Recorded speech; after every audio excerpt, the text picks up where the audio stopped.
ปีขาวเขาก็เป็นลูกหญิงแสงวันในห้องหลักพันกันก็เป็นลูกใจสุดความไทยลูกในทางนอกได้ผ่านวันทางเมืองในทางเดียวน้ำใจฮักเมย์น้ำใจเมย์ฮักลูกในทำไมในพายาในแคนโดในลูกหญิงแสงวันห้องหมักฉากวันจอยยาวๆก็ย้อนดังมาตามมือลูกหลานก็คุณนายเอาวันก้อนในทางนอกแคนโดป่าไปเอาหุ่นดำไปเอาหุ่นดำของสีดำครั้งในสุดท้าย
ใส่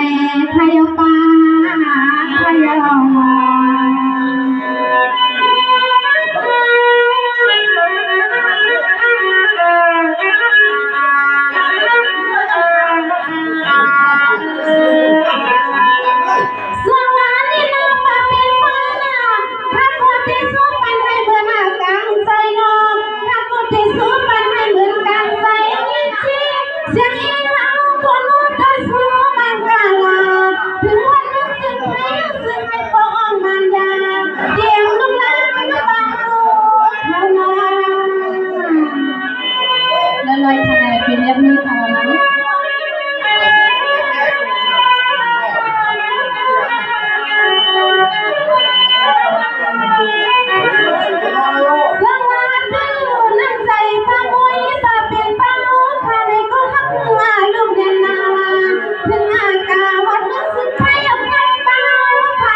นุ่มนวล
คำพูดว่ามีน้องเด็กขึ้นบนฟังจากการหน้าขอเพียงเลยเพราะว่าป้าคำเขียนนับห้าเซนเดโกจำแกมายันฟังแทนกันเลยเอาได้ซื้อปันเบอร์เส้นนั้นการใส่ย้อนเสื้อใครมาจะเปิดขึ้นมาลอยๆจากการหน้าเขาก็แค่นวดหนาเลยนะพอพี่น้องเด็กออกยาออกแก้วกันค่ะ